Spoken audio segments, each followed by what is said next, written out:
Welcome everyone to the City Services Committee meeting 7th of May 2025. We'll go first to item 1, apologies. We have Councillor Hammond away. I'll move that he be accepted leave of absence. Seconder, Councillor Miyapi, all in favour? Aye. And we also have Councillor Carey on this line as well. Welcome. Kia ora, thanks. Yeah. Right, we'll move straight to item 2, declaration of interest. Any members wishing to declare a conflict of interest in the items of today's agenda, please advise the governance advisor. Item 3, public forum. There's no one public forum today. Let's go to item 4, engagement strategy and planning services report. Just to ask the director, is there any updates at all he's doing? Just through the chair, I'd take the report as read. It's quite straightforward. Just a couple of notes given the dated nature of the report. If I look at paragraph 4, we've now completed all of the engagement events that were planned for the annual plan and local water done well, engagement and consultation. They've all gone really well, and the next step for that is, of course, coming back to council on the 19th and 20th of May for hearings. And also paragraph 10, I think it'd be fair to say that the Anzac Parade and Surface was, a very well attended and organised event, and certainly from what I've heard, one of the standout events across the region. So it's really pleasant. Any questions for the director? Thank you through your chair. On point 6 about the H2O Extreme website, I was having a look around and I just wondered if there was going to be an option to book a lane for lane swimming. So they're looking into that, and it will happen sometime soon. Great, thank you. Through your chair, what I just clarify is the lanes are available for swimming at certain times. To book a lane, you need to book it for a particular reason, and it's usually groups or others that book a lane, which comes with a charge on top of the normal entrance charge, which is covered in our fees and charges. Right. Any other questions?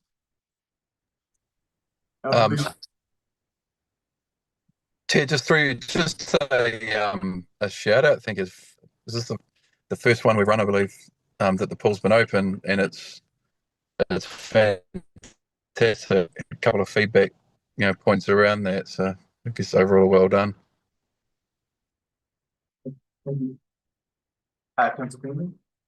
Just if we're talking about the pool, was the steam room broken down on the weekend already? Had some complaints. Sorry, was it? The steam room or sauna that was already broken down on the weekend? Through your chair, there has been a number of little teething issues with water temperatures, with the steam room and others, which are being addressed as we continue. And there's been quite a few little bits and pieces, and I shouldn't use this term, but I will. And we have managed to muddle our way through over the last 3 to 4 weeks. Ideally, we would have potentially liked longer to bed in different things, but we've also found out through being opening and the numbers that we've had through there with over 10,000 visitors each week of the school holidays, they've created a few problems that weren't anticipated, which are being dealt with appropriately. Thank you. Any more questions? Any more questions? No? I'll move that report be received. Can I have a seconder? Councillor Holdings, all in favour? Aye. Right, we shall move along to item 5, the operations group report. So do any updates in time?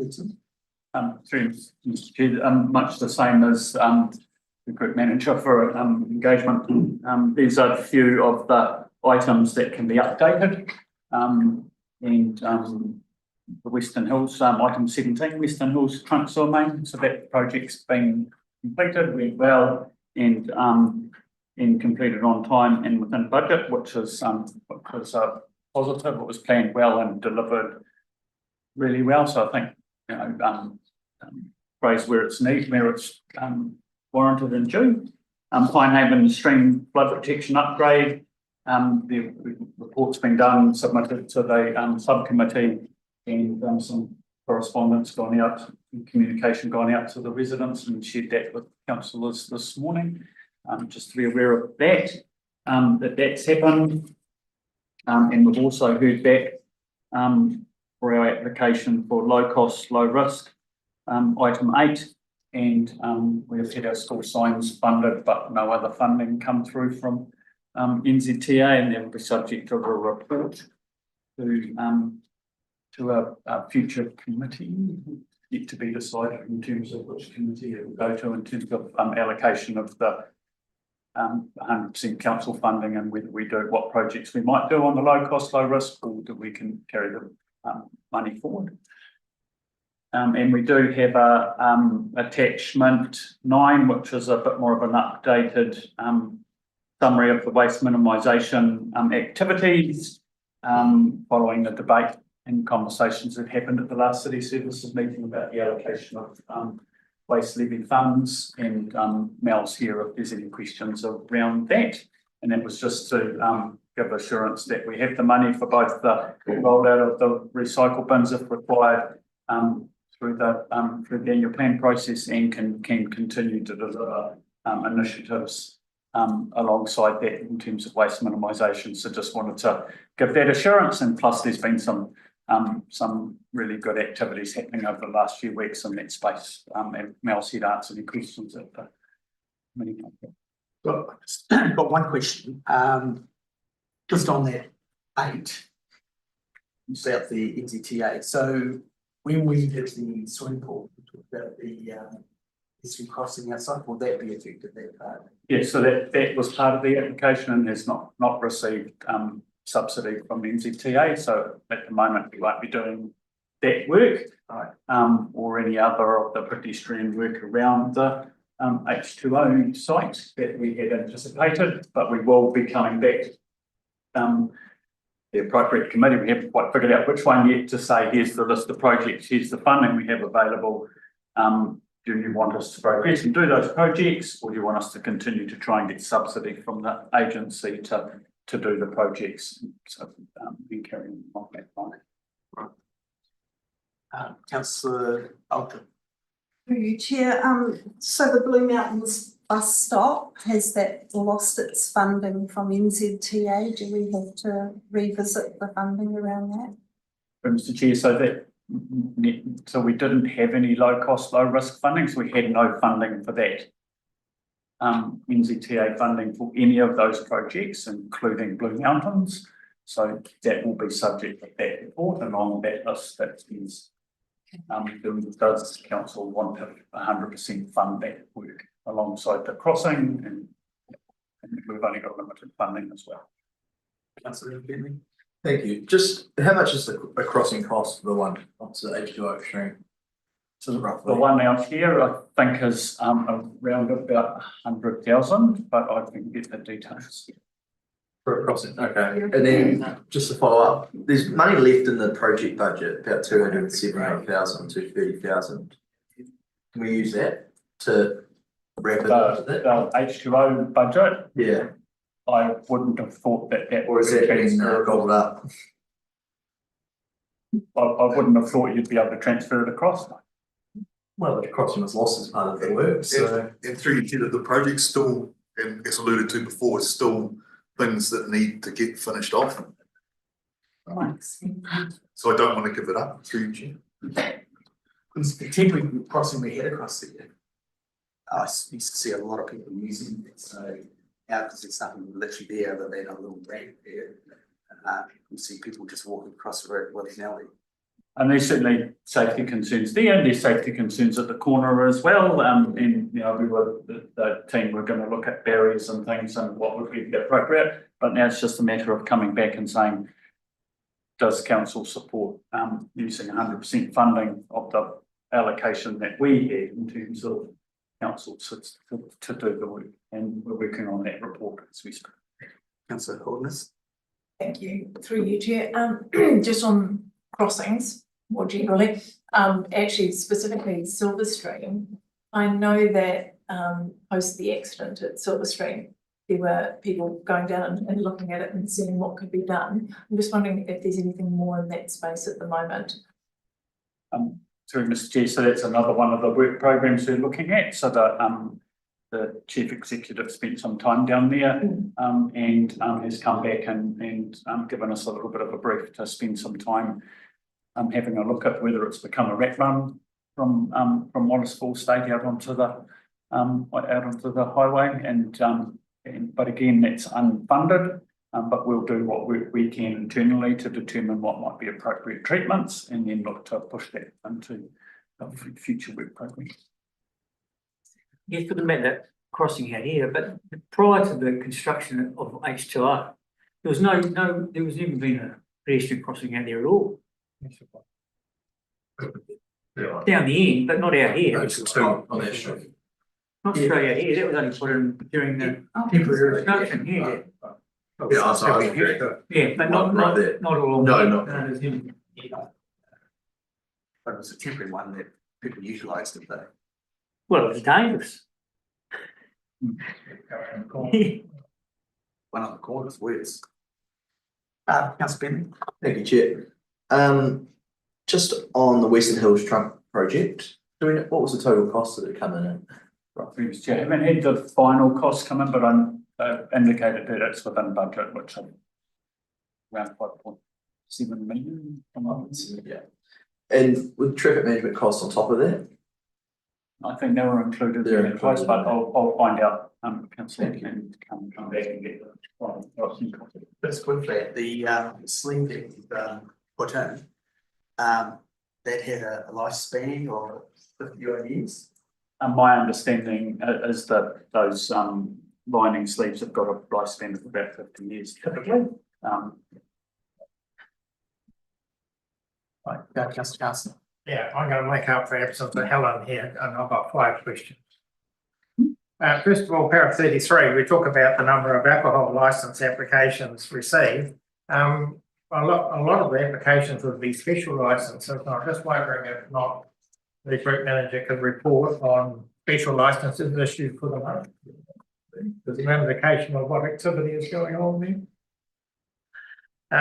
Okay, so that's point number 2. Point number 1. Point number 2, the bus shelter at Poacher Park opposite the shopping centre got munted a few months ago and they got dismantled, etc. Do we have any idea when it's going to be replaced? Because winter's coming on now and the school children and other people will be standing in the rain waiting for the bus to come. So that's the only bus shelter that is actually in Poacher Park. It's right opposite outside the childcare centre there. I think there's some information when that's going to be replaced, so people have been asking. The third one is on the expenditure on the H2O. It's almost up to the 55 million budget. So is that now the final cost that's reported in the appendix 1, or are there additional costs which will exceed the 55 million?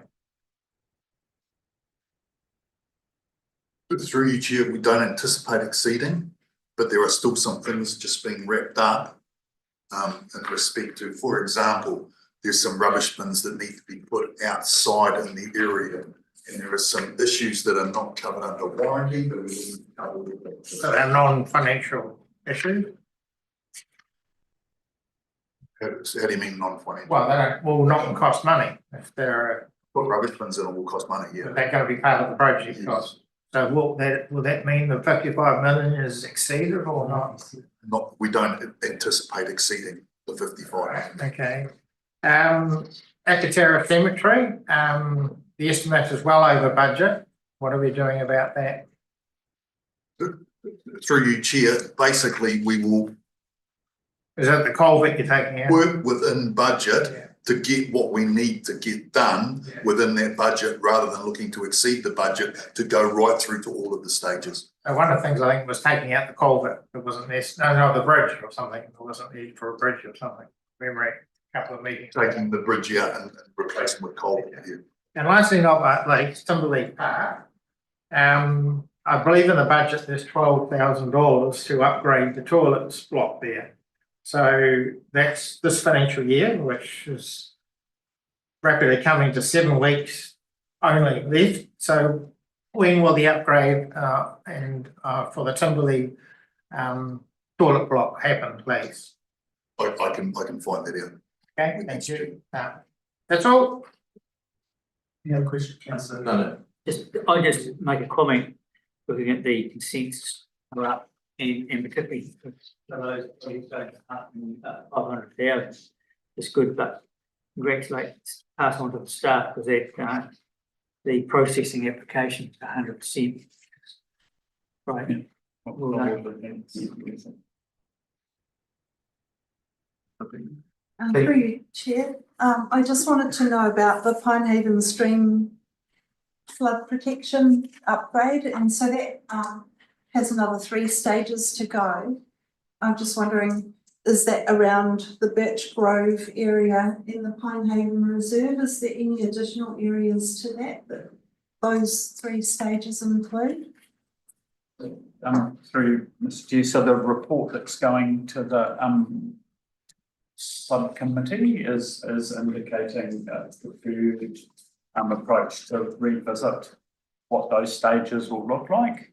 Currently the plan and construction activities that are in there are valued at about 30 million. So don't have the budget. So is there another way of achieving the outcomes of the flood management plan within the budgets that we've got? And we're going to look at a different approach. If that's supported, we'll go down another investigation process to understand what the implications might be, and that needs to be change the scope of what's going to happen. So stage 3, 4 and 5, as they're currently outlined, will no longer be valid, and at the moment they're unfunded. Councillor Beardsley. Just on the, what's it called? The water usage attachment, the attachment 4. Just Upper Hutt City, a levy adjustment of 971,000. Is that the amount that's already factored into the annual plan?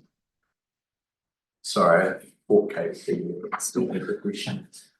I would have to go through, so I'll have to check for you, Councillor. Thank you. One more, if I may, Chair, different topic on the waste minimisation update.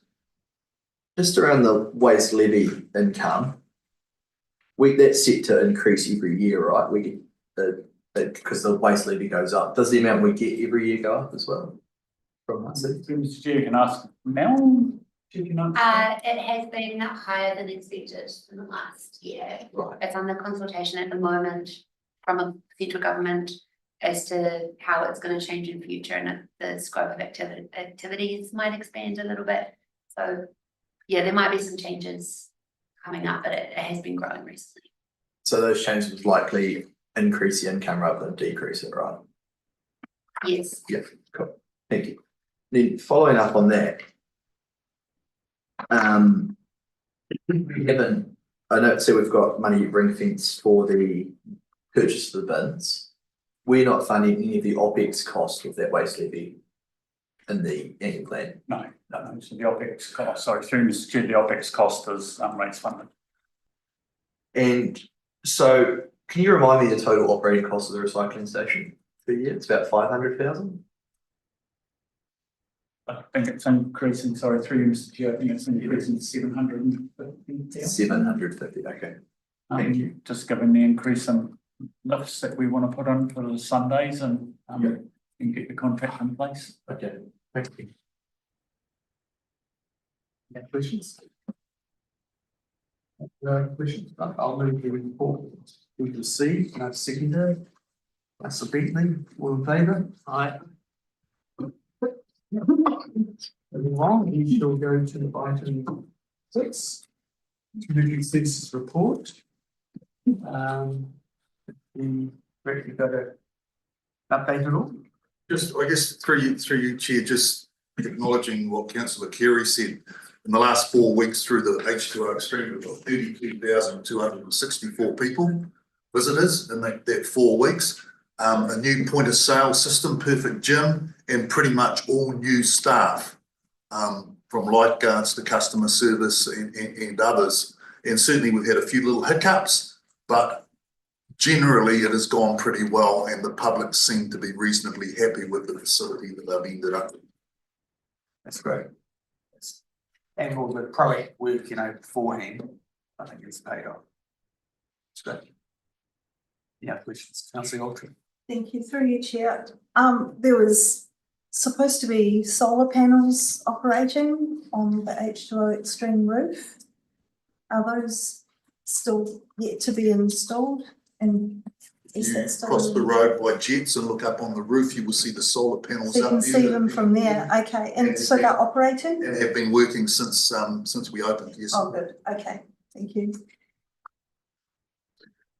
Just got a question on 42.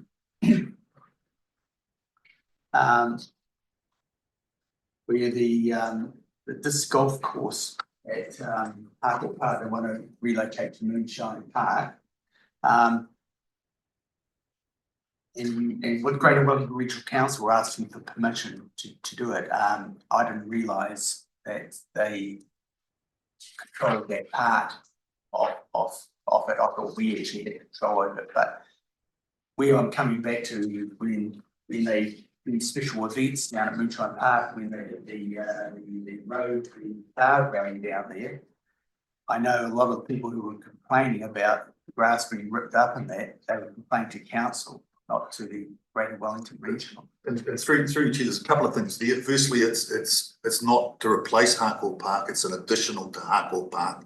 The land is owned by Greater Wellington Regional Council, but we have a lease and we manage it on behalf of Wellington Regional Council, which is a little bit different from what I mentioned previously.